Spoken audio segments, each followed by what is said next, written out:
Good evening, ladies and gentlemen. I'm Simon Jackman. I'm Professor of Political Science here at the University of Sydney and Chief Executive Officer of the United States Study Centre here at the University. We acknowledge and pay respect to the traditional owners of the land on which we meet here at the University of Sydney, the Gadigal people of the Eora Nation. It's on their ancestral lands that this University of Sydney is built. The US Study Centre is honoured tonight to be hosting Brad Smith, President of Microsoft. And I'll say a little bit about Brad and Microsoft in a moment, but first just a little bit about the connection between a US Study Centre and Microsoft that Brad was asking me about a little bit earlier, a little bit about us.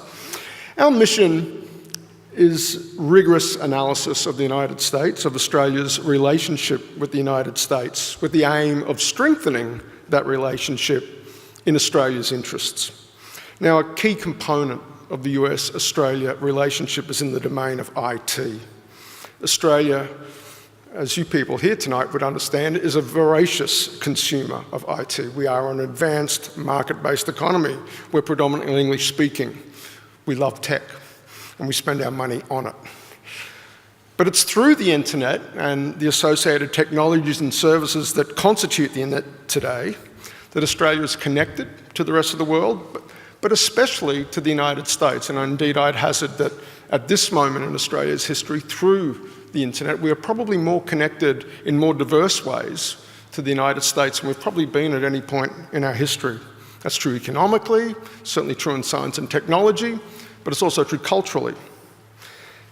IT itself, though, is a domain in which America's global dominance in innovation is perhaps made most apparent and is felt most directly by Australians. Australia doesn't merely consume American-sourced innovation that comes out of companies like Microsoft and other American IT firms. Microsoft, like other American IT firms, but Microsoft in particular, have made tremendous investments in developing IT and innovation here in Australia. Indeed, on this campus, where Brad and the team were just checking out the magnificent nanosciences hub that Microsoft is largely responsible for. And while in town, I'm sure you were checking out your other significant investments around town here. Microsoft has got a major technology hub here, not on campus, but elsewhere in Sydney. Now, those investments create high-paying jobs. They build Australia's technical capability and generate flow-on effects throughout the economy. And indeed, one of the research programs we've got at the Study Centre examines the role that American-sourced spending on R&D plays in Australia. Over $1 billion a year of R&D spending in Australia comes out of United States firms doing business here. And that's the Microsofts of the world, but some other big players there. And that's a huge share of the total R&D spend in Australia comes from our connection to firms like Microsoft. Brad's here tonight to talk about this topic, facial recognition in an artificially intelligent world. Now, today, half of this audience was at a ethics in data science conference where I spoke at earlier this afternoon. As I look at the world of data science and IT at the moment, there's no more interesting topic than the fast pace of technological development on the one hand and the ethical challenges that is throwing up. And by the same token, facial recognition is probably one of the hottest things happening in the space of world. So that is right at the tip of the spear, where the possibilities technologically and commercially of this technology run head-on into some really important ethical considerations that consumers and governments are demanding that big tech companies have a solution for, or else they might take matters into their own hands. So it couldn't be a more interesting topic that we're going to get treated to by tonight. The stakes are enormously high, not just for Microsoft, but for all of us at this moment, given the fast pace of technological development and facial recognition perhaps be key among them. So after Brad speaks in just a moment, the director of the US Study Centre's, our Innovation and Entrepreneurship Program, not our Trade and Investment Program, our Innovation and Entrepreneurship Program, Claire McFarlane, will lead Brad through some moderated Q&A, an opportunity to take some questions from the floor. But in the meantime, could you please join me in welcoming Brad Smith to the stage. Welcome to the University of Sydney. It's great to have you with us.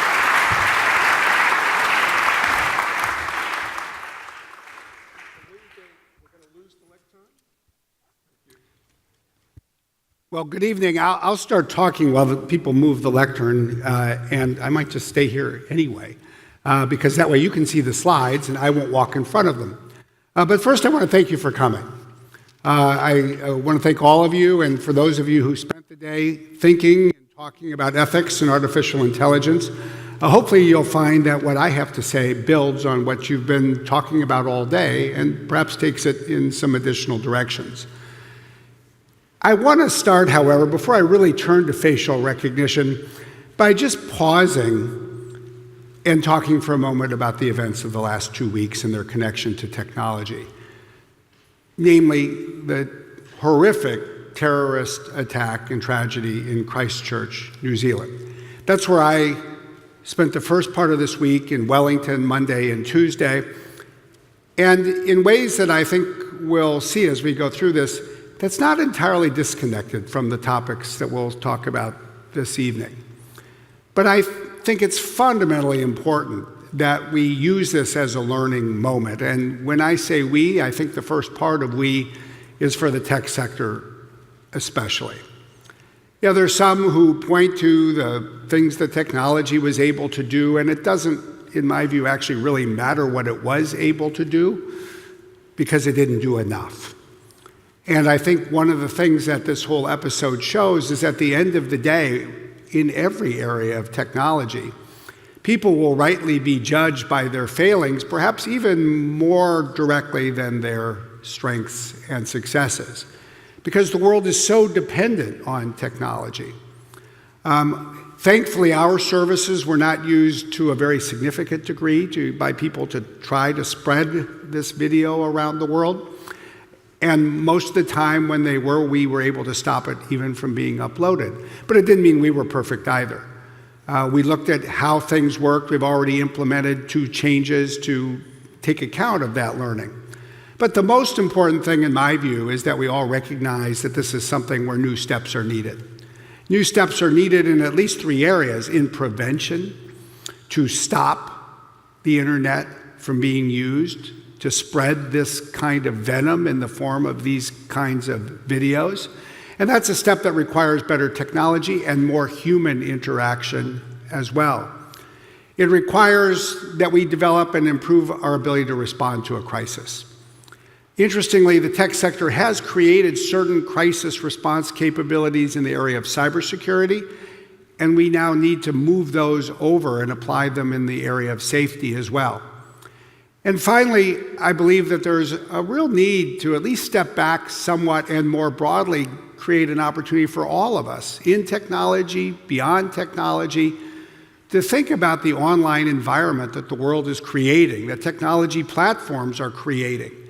I just think there are too many days when digital discourse has become far too toxic. And it's a huge leap from hateful speech to killing people. But the first is not helpful.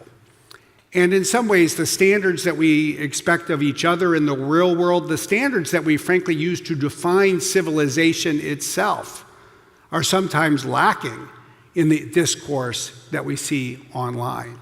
And here too, we have some opportunities for real improvement. And here too, in all of these areas, in my view, we need to recognize that technology and tech companies need to do more individually and collectively, but governments have a new role to play as well, a broader role to play, even a regulatory role to play.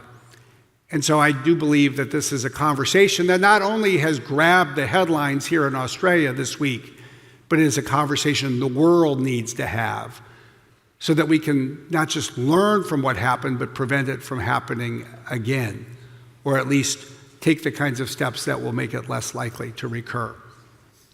As I said, I think it's not bad food for thought as we think about the topic that I planned several weeks ago to come here and talk about: facial recognition. Facial recognition is really a special case, in my view, of a broader issue around ethics for artificial intelligence. And so it's great that some of you were focused on this today.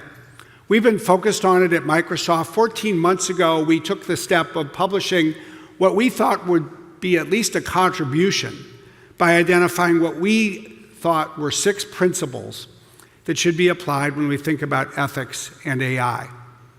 namely fairness, so as to prevent discrimination, reliability and safety, privacy and security, and inclusiveness. Inclusiveness, I think, is one worth pausing on for a moment because I think, always need to remember that 1 of every 7 human beings in the world has a disability. Some are permanent, some are temporary, some may be physical, some may be mental, but technology has a fundamental role to play in helping people live better lives, and when it's designed with the broad needs of people in mind, it actually does that. And when it's designed without thinking about that, it's very likely to have unintended consequences and hold people back. All 4 of these principles rely on 2 others.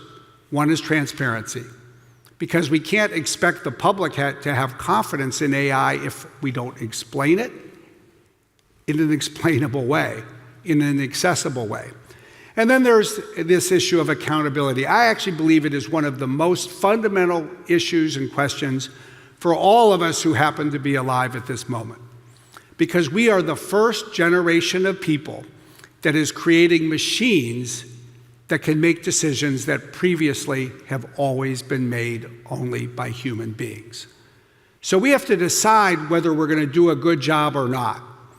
Are we going to ensure that machines remain accountable to people? Are we going to ensure that the people who make machines remain accountable to the public at large? We need to do all of that. But interestingly, as one thinks about artificial intelligence, there's lots of room for excitement. There's lots of reason to be excited. And of course, you expect somebody who comes from a tech company to say, listen to how excited I am. But I also think we need to recognize that in many ways, we're living in what I would call a new age of anxiety. And you see it in the issues that go well beyond Christchurch. As people think about AI, they often ask, is there going to be a job in my future? Will my children have jobs in the future? Are we even creating a future we're going to be able to control? These are all issues that are now front and center. And so while we're very excited about what facial recognition will bring, and I'll show you a little bit why, we also separated ourselves from others in the industry who I think were a bit surprised last year when we said that this is a technology that needs to be regulated. And I want to show you why, and I want to show you how, and I think really have that conversation. Now, in some ways, as we start to think about facial recognition, one of the things that I think is really interesting to pause and reflect upon is that all of us have had the ability to recognize people's faces since virtually the day we were born. Human beings can recognize a mother or a father or another caregiver or a stranger. And now it turns out computers can do that too. Why? Well, there's a science, as many of you know. It's because we have seen many technical advances this decade in particular. And it's really this intersection of 4 fields. Improved imagery with 2D and 3D cameras, but really it's the advances in massive amounts of data, massive advances in computational power, both in the performance of computing and its aggregation and accessibility in the cloud, and finally, advances in artificial intelligence, especially based on neural networks or deep learning. And when you put all of that together, it makes it possible for computers to recognize people's faces. How? Well, it turns out that you can take our faces and reduce it to a series of mathematical equations. There is the length or distance between our pupils, the shape of our nose, the size of our smile, the cut of our jaw, the shape of our chin. When you reduce all of these to arithmetic equations and you use all this data and computational power and the advances in pattern recognition and deep learning, it turns out that computers can differentiate among our faces. What's interesting is the variety of uses to which this technology is being put, and it's worth just looking at a few of them because it's really quite something.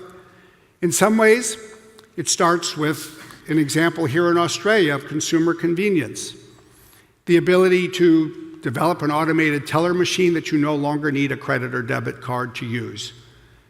It will recognize your face, you use your PIN as a security precaution, and you no longer need to carry around your card. That's convenient. It may seem slightly trivial, certainly compared to what is happening in India and other places, where the police have been able to scan images and recognize some children who are missing and reunite them with their parents. Or in the United States, as part of the National Institutes of Health, a new deployment has been created for facial recognition. It is a tool for physicians because there is a certain disease called St. George's syndrome, and it can lead to kidney failure, it can lead to heart failure, but it also first manifests itself in certain facial characteristics. And it turns out that when physicians are able to use this as a tool, they identify patients who have this disease that they otherwise would have missed. Or at Microsoft, one of our favorite applications is something we've created ourselves called Seeing AI. It turns out that we all carry around these computers called phones. They all have cameras attached to them. They all speak or can provide us information in our ear with an earpiece. And when you give this to someone who is blind, it enables someone to learn much more about what is happening in the world around them, including quite possibly the person who just walked into the room to join a meeting. So in all of these ways, you see these opportunities to use facial recognition in a manner that I think is genuinely socially beneficial. And all of that is really exciting. But there's challenges as well. And in many ways, it's the challenges that I think deserve more of our attention. Our view as a company, what really prompted us last year was the conclusion that this is the time to act. This is the time to regulate and legislate. And it's interesting, when I said this, when we published this as a company, the reaction by some in Silicon Valley, in fact, many in Silicon Valley, is, oh, you guys at Microsoft must be behind if you want the government to act. No, actually the opposite was true. In Washington, D.C., the Federal National Institute of Standards and Technology evaluated over 100 algorithms that had been submitted by more than 40 companies, including Microsoft. And when they rated these qualitatively, our algorithms were at the very top of the list. So why would a company that is leading say that it's important to have regulation? Well, a big part of the reason is we want to avoid a race to the bottom. Almost every AI-based field is reliant on large amounts of data. So of course, if you do more deals, you're going to get access to more data. It's going to help you continue to be more successful. But that can create a temptation to do any deal under the sun, to be just sort of oblivious, if you will, to the risks that you may be creating. It is the classic recipe for a race to the bottom, and that would be terrible for the world. And in our view, the only way to avoid such a race to the bottom is to create a regulatory floor. So in December in Washington, D.C., I gave a speech, we published a blog, and that is what we proposed. Specifically, what we proposed was legislation or regulation to address three problems: privacy, bias, and democratic freedoms. Let me talk a little bit about what we're thinking and what we've suggested in each area. Let me start with privacy. It's interesting. There's a quote that I think captures a lot of what we should be thinking about. Recent inventions and business methods call attention to the next step which must be taken for the protection of the person. I think that speaks to our challenge. Now, the interesting thing is this quote was not written last year. It was written when the streets of Sydney and New York and Chicago and London looked like that. Interestingly enough, the invention in question was instantaneous photographs, the ability to take pictures, which is in fact what facial recognition does. What had happened was the spread of cameras combined with mass journalism was leading to what people were afraid would amount to an invasion of privacy. And it led to one of the most famous law review articles ever written in the United States, easily the most famous ever written about privacy. It was written by a future United States Supreme Court Justice, Louis Brandeis, who talked about the right most valued by all civilized men, being the right to be let alone. That was when people worried about walking out of their door and being photographed, perhaps with someone they didn't really want to be seen with, or didn't want their spouse to know they were with. But when you think about what this can do today, it creates a potential world where every time you step into a store, walk down a street, go to a mall, there may be an incentive commercially to follow you around, to capture what you pick up on the shelf and then put back down, to capture what you buy and what you decide not to buy and pass that information along to other stores as well. Now, we'll be the first to say there will be benefits. Shopping will improve in some important ways with facial recognition. Already, we're seeing technology being used to speed the ability to purchase your groceries at a grocery store. But there are real risks. And so what we've said is it's time to start to take some steps. In the first instance, we should have laws and regulations that give the public notice. So if you're walking into a store where facial recognition is being used in this way, you know. And that will spark conversations. People can ask questions. And we need to create legal mechanisms that enable people to provide consent. These are just initial steps, but they're the first steps, and we think they're important. The second issue that we think needs to be addressed is the one of bias. And the truth is, the tests of facial recognition to date, especially by academic institutions, have shown a proclivity to bias. Namely, facial recognition services have a higher error rate for women and people of color. And a lot of this has to do with the state of data sets. It turns out that most data sets have more photographs of white men than dark-skinned women. And that contributes to this bias that we see. Now, what we find interesting is that no customer actually wants to buy a system that's biased, but how can it know? How can it know whether a system is going to work or not? What we need is a well-informed market. And we think that there is a way that the law can stimulate the development of that market in a way that will propel every company in the facial recognition area to address this problem and make progress more quickly. It starts by requiring that tech companies be transparent, that we document the capabilities and limitations of our services and do it in terms that people can actually understand. But then second, our proposition is that if a company wants to be in the facial recognition market, it should be required to enable third parties in academia, in consumer organizations, and elsewhere to test their service for bias. This is commonplace in many parts of the economy. You get to read safety evaluations of cars before you buy them. People should be able to read evaluations of facial recognition services before they deploy them. But we should do one other thing as well. We should require that the companies and others that deploy these services actually have human beings who are trained to review the results and use their minds before they just take the result of a computer and deny somebody credit or a bank loan or entry into a public facility. That's what we need to protect people from this risk of bias.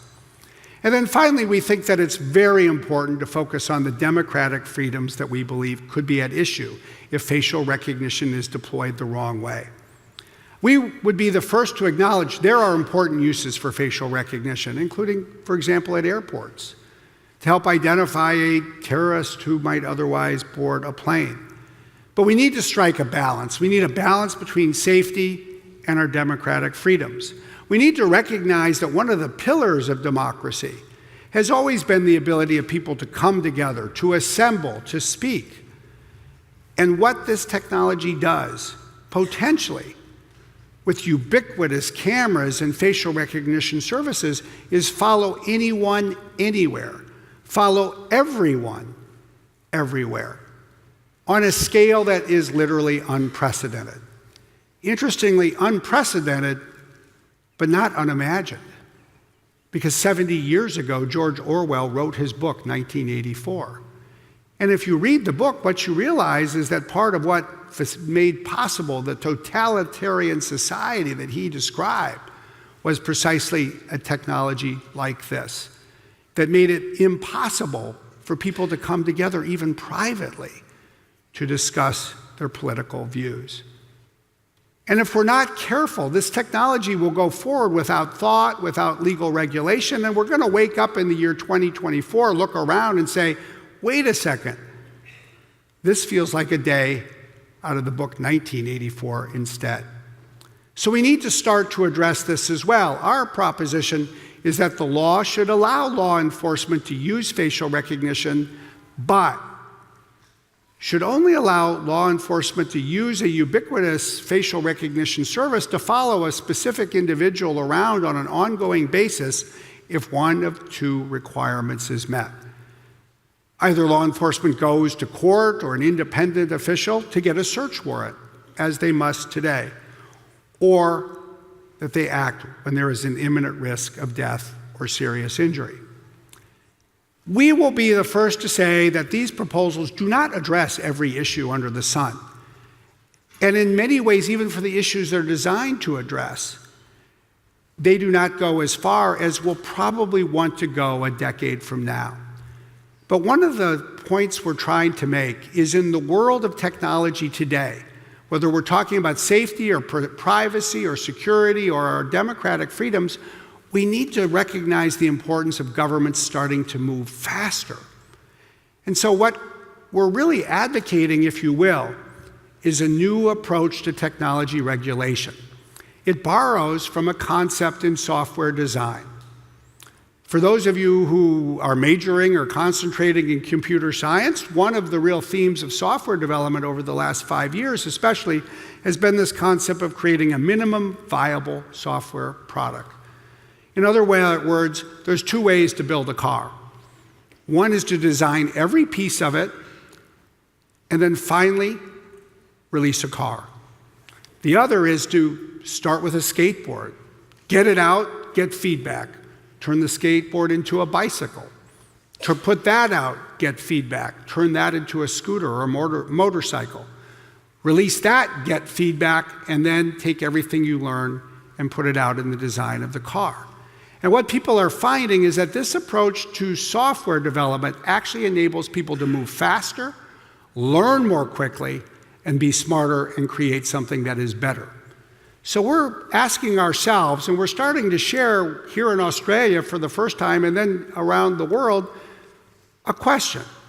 Can we move this concept from software development to technology regulation? In other words, don't think about every issue for which there is not yet an answer. Focus on the answers that are clear and adopt a law that embodies them. Well, we're pursuing this path not just in Australia, but in other places as well. For example, we've taken those proposals that I've just shared with you that we published in December, and we're taking them to different state legislatures in the United States, including our own state where Microsoft is headquartered, Washington State. Now, interestingly, just last month, the Washington State Legislature passed a bill with all of these proposals in it by 46-1. And I'm optimistic that we'll see this in law by May of this year. So imagine that. Imagine being able to identify a technology problem, propose a regulatory or legal solution, put it out in December, and have a new law by May. That is like internet speed. And we're not used to governments working in that way. But if governments are going to play a stronger and broader role when it comes to technology, it is, we believe, an opportunity to experiment and develop a new approach. Ultimately, I think we do also need to recognize that while government regulation is critical, it does not absolve technology companies of the responsibility to act as well. It's impossible to absolve technology companies of this responsibility because we can't expect every government everywhere in the world to act quickly, and some may not act at all. So what we've said is that companies need to act also. So the other thing we announced in December and have continued to refine is 6 principles that we are implementing across Microsoft to address these issues as well. And not surprisingly, the 6 principles reflect all of the concepts that I just shared in our regulatory proposals. And what we're doing is what technology companies now need to do in every area. You start with principles, and then you've got to create policies. You've got to create systems and processes to train your employees. You've got to provide educational materials to customers who will deploy your technology. You have to put in place compliance systems, because that's the only way to ensure that a large global company with 1 billion or more customers actually lives up to the principles that it defines for itself. So this, too, we think is an opportunity that speaks not just to facial recognition, but to every aspect of artificial intelligence and AI ethics, and to all of the broader societal issues that have become important. The last thing I'll just say in concluding is we know we don't have all the answers. I don't think anybody has all the answers. I think we're at a point in the development of this technology where we don't yet even have all the questions. But if we've learned anything over the years, you never get to the right answers unless you start by asking at least some of the right questions, and you learn a lot faster when you learn by doing and not just by talking. And so from our perspective, this is the time to get started. We need to move quickly. We need to move around the world. We need to move in the technology sector, but more than ever, we need to move with the public and broad public discussion like the one we get to have this evening. So thank you very much.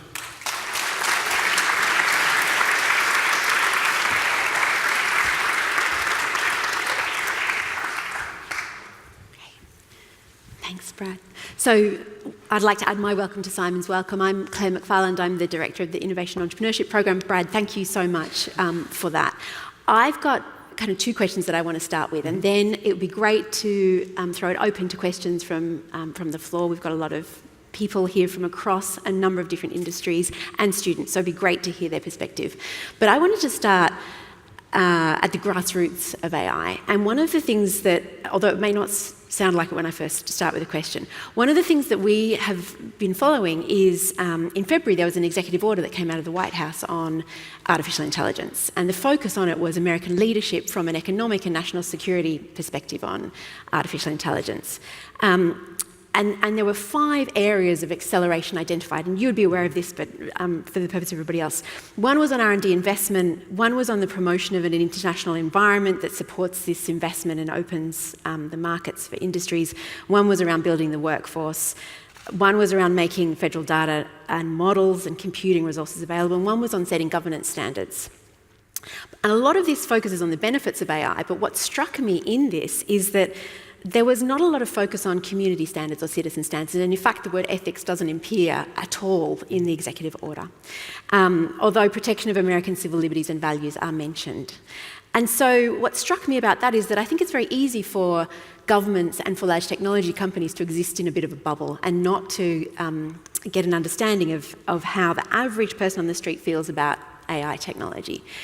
Microsoft obviously has products that are everywhere and used by average people on the street. And so what I wanted to understand is, how are you taking into account in these principles that you're developing the voices of those who don't live and breathe technology like you and I do, but who use it every day and are affected by it? How are their voices reflected in this discussion around the ethics of AI?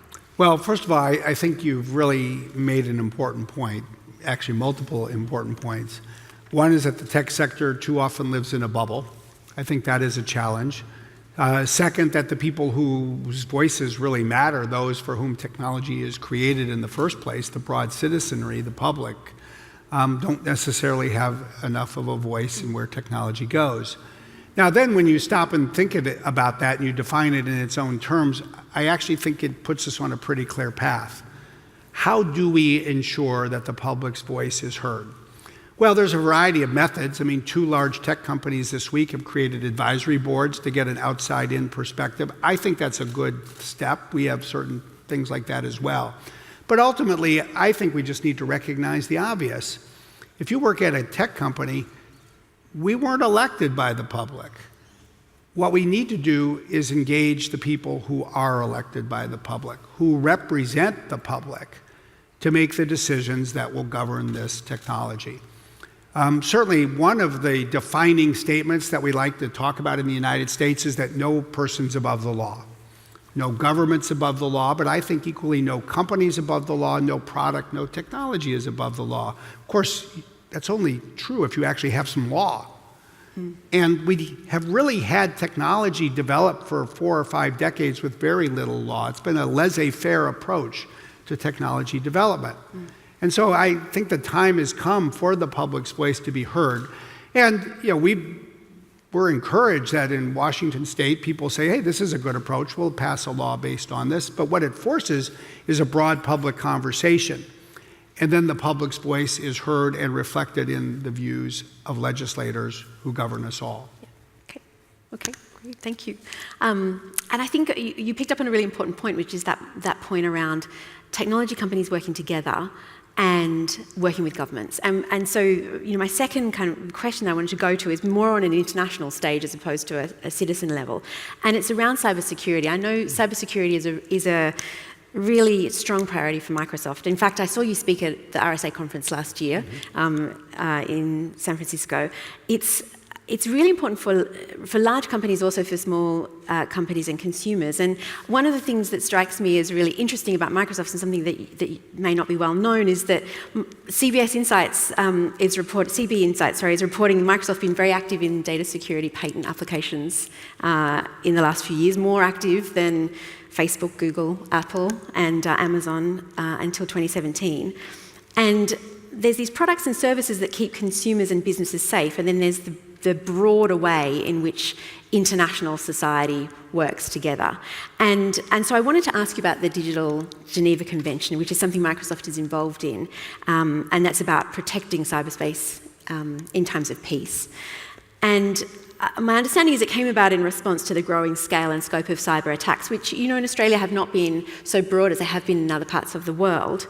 And there have been other examples of where an international environment has come together to manage technologies with these kind of potential to create catastrophic harm, and the Nuclear Non-Proliferation Treaty is one of those. Multinational companies obviously have a role to play as part of this international community. The Digital Geneva Convention strikes me as an example of that, and so I wanted to ask you, how is it going? How is it progressing?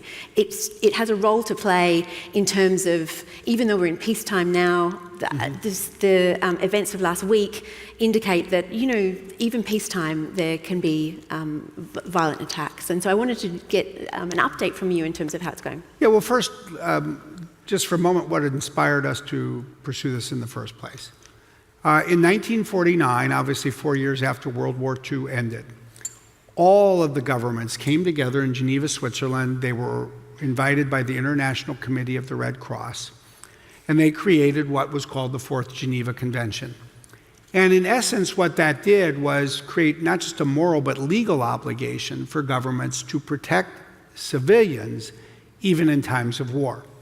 So we were looking at these nation-state attacks that we were seeing in the cybersecurity realm, and we said to ourselves, my gosh, here are governments attacking civilians in a time of peace. This feels like we're going backwards, not forwards. So what should we do about it? And we said, well, what we really need is a digital Geneva Convention. And what that meant was we need to take the existing rules and norms that are here already. We need to build more momentum to have them respected around the world. We need to identify the gaps in international law today. There's really no norm that says that governments have to refrain from attacking democratic processes, elections, and the like. And then we need to strengthen them. And the way we need to strengthen them is not just to bring governments together, but have multilateral initiatives that in fact are multi-stakeholder initiatives that bring together government, technology companies, business, and civil society. Now, the most encouraging things we've been able to do over the last couple of years fall into two categories. One is a broad technology sector initiative that we spearheaded. It's called the Global Tech Accord. It has now brought together 90 companies that pledge to protect people everywhere, to refrain from helping governments attack innocent citizens anywhere, and commits us to now take practical steps which we're pursuing. And the second was a multilateral, multi-stakeholder initiative that was announced by President Macron in Paris on the 12th of November last year. It's called the Paris Call for Trusted Security in Cyberspace. And it really, in our view, moves the discussion and these principles forward to address all of these needs. And what most encourages me about that is it now has more than 500 signatures from around the world, including more than 60 governments. So we're working on building these initiatives. We have more initiatives. We constantly have sort of our next 3 things in the pipeline that we're working on. And for us, it's just an ongoing process that we think will probably take a decade to put in place all of the protections that people need and deserve. Okay, great. At this point, because I'm conscious of time, and there's a lot of people here, I'm going to open it up for questions. Drew and Elliot have got microphones, so if you'd like to ask a question, put your hand up, and they will take questions. We're going to start here at the front. Please, as you ask a question, stand up so everybody can see you, say your name, ask your question. Please don't make long comments. Hi, I'm Zoe. My question is on open source development and artificial intelligence. Microsoft recently bought GitHub, a code repository website that a lot of open source development projects are based, where they're hosted. And my question is, how do you see the artificial intelligence work fitting in with the push towards open source software development and technology? It's a great question, and I guess I would say 2 things. First, of course, all algorithmic approaches, all AI-based tools and applications and the like do, of course, get reflected in source code. And in the world today, increasingly, that is open source code. One of the most important steps that we have taken as a company in the last year, maybe the last decade, actually, was our acquisition last year of GitHub. And we've now, in our view, become the stewards of software development and perhaps especially open source software development for the world. Very different position from where Microsoft was 10 or 20 years ago, for those of you who followed us for a long time. But what we've said is we're very focused on making GitHub a better GitHub. We are focused on creating better tools and features for open source development. One of the first steps we did late last year was provide free of charge to people around the world the ability to have private repos or repositories of open source code. The number of private repos on GitHub tripled in the course of a week when we did that. So we're trying to strengthen open source tools to support, call it AI development. The other thing we're very interested in is what I think needs to happen, which is to do for data what open source did for code, and pursue open data initiatives. And that's a whole nother topic, but it's something that we're very interested in a broad set of ways, and I think it will be a major priority for us. Great, thanks, Brad. Thank you very much for your presentation. I have a question. Do you think the manner in which your company frames the values can lead to limited governance and limited government initiatives and regulations? And in turn, this will fail to address the unintended consequences of the use of technologies. And the background to this question is the following. Virginia Eubanks documented the way in which artificial intelligence decision-making systems were supposed to tackle human bias. And in fact, their use increased inequality. And another example she gives is that after mandatory sentencing was introduced to change disparities in sentencing, actually the sentences for the people of color they ended up being much longer than beforehand at the time when judges had discretion in deciding what length of sentence to give to the person. Thank you. Well, I think you've really quite helpfully identified some of the problems we have to try to avoid.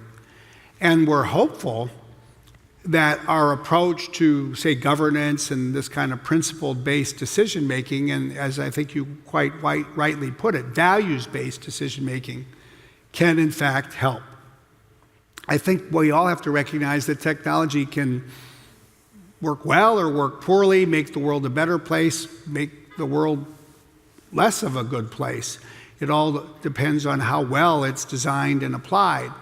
And some of what we're trying to do is sort of ferret out and address these problems of bias.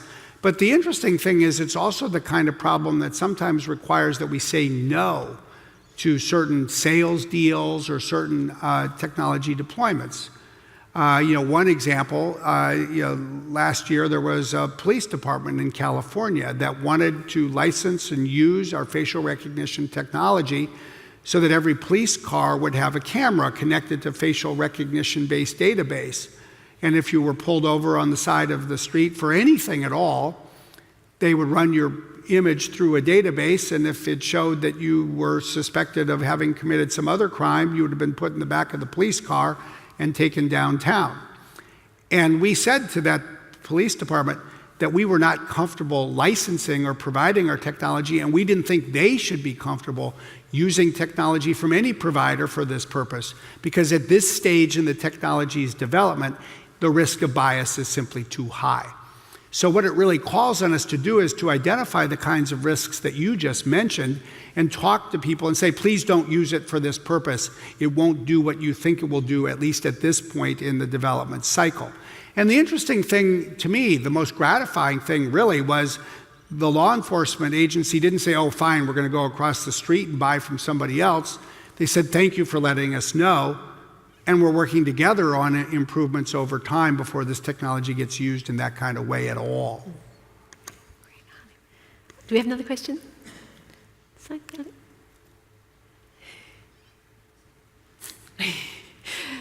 There's questions at the front too, Elliot. Yep. Stand up, please. My name is Ashley Burnson, and I'm at the Warren Center for Advanced Engineering here at the university. The question is there a commercial competition between Microsoft and the California American tech companies and Huawei and the BATs and Chinese tech companies? Is there a commercial competition? And what are the non-commercial ramifications of competition and race in artificial intelligence, AI, and maybe quantum computing? A great question, and the answer is yes. There's broad competition, first across the U.S. technology sector. Certainly for us, with other companies that are based in Seattle and companies in California and elsewhere, there's global competition, and there's a real focus in many quarters on the competition between the U.S. tech sector and the Chinese tech sector. And you alluded to that in part. That's what led the White House to come out with this initiative. And there are multiple dimensions to this. One is there's the obvious. Every country always likes to be a leader in a field. And so there are concerns that some countries will fall behind. Second, I think that there are ethical and human rights considerations. One of my real fears is that we'll see companies make decisions in order to win this race and stop thinking about human rights and ethics. And we'll have technology that's everywhere, but not technology that is designed with the thought to the impact it's going to have. So I think that dimension becomes important as well. Ultimately, when I think about the geopolitical ramifications of this competition for artificial intelligence, what I step back and think about is that some technologies do have a disparate geopolitical impact. Some countries have auto industries, others do not. Some countries have really vibrant tech sectors, others do not. But I think that artificial intelligence is something that will be infused everywhere. Every university is going to be using it, governments, companies, you name it. And that causes me to think a little bit about something else that's infused everywhere. It's called electricity. We've never had an era where we've said oh, is there an electricity leader? It's really just a question of, is everybody getting the benefit of electricity? And so I sort of regard our mission as one of making artificial intelligence as ubiquitously available on comparable terms to everybody everywhere, so that if there's an advantage, it's just an advantage of people using it well, using it broadly, and I hope using it ethically and responsibly, and not having to worry that, oh my gosh, my country is going to fall behind some other country because we're not the leader that some of these other countries might be. Okay, great. I think we have time for one last question, one quick question. Drew.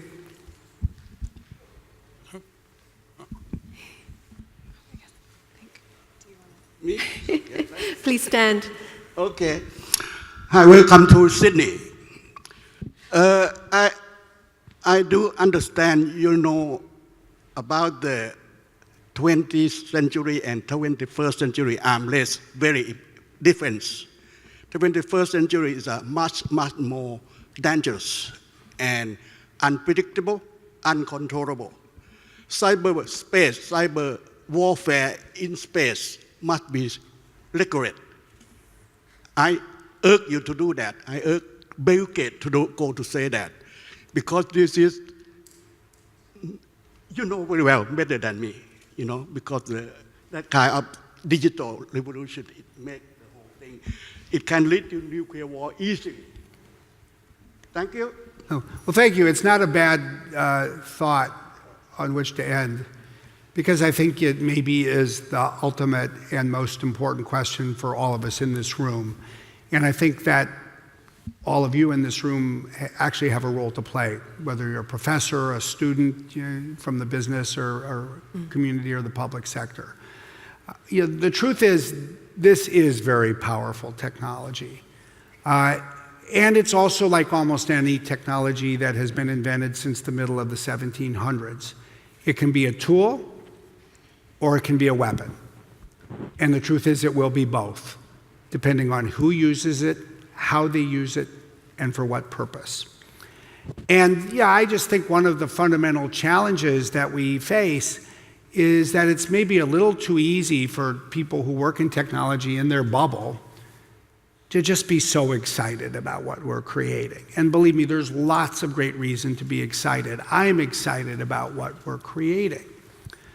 But I'm also reminded, and I think your comment points us in the right direction, I'm reminded of what was said by the person who was arguably the foremost scientist of the first half of the 20th century, Albert Einstein.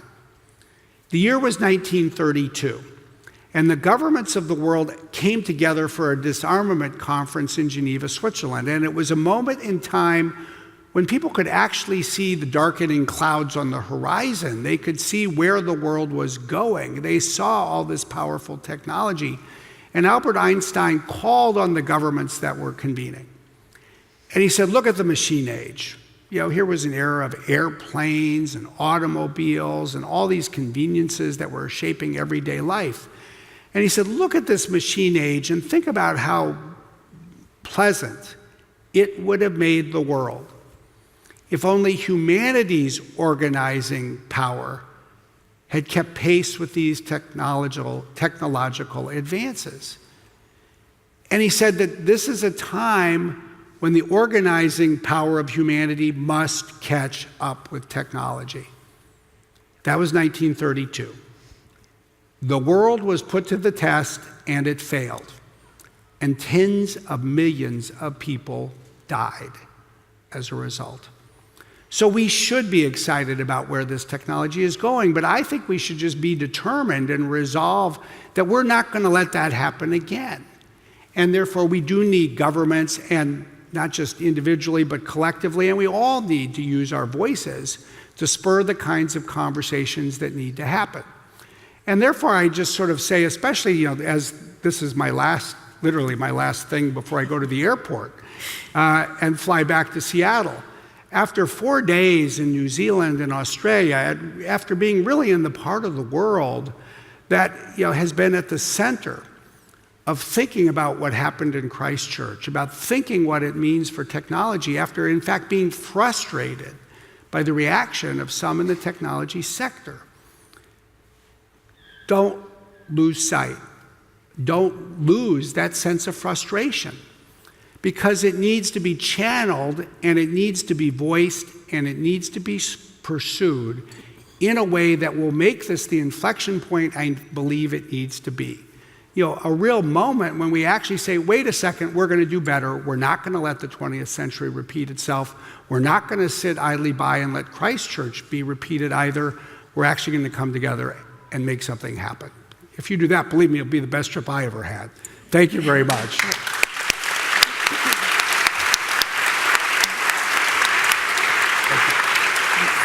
Thanks, Brad. So we're going to close there. Brad, as he said, needs to go to the airport. I want to thank you very much. It's a great honour to have you here in Australia. Thank you all very much for coming as well. You know, the United States Study Centre, it's an honour for us to have you here. We exist to inform Australia about the United States. Microsoft is an example of one of the largest, most important US companies. It's a great honour to have you here. Thank you all very much for coming and for your questions. And we wish you safe travels. And please come again Good. soon. Well, thank you very much. Thank you.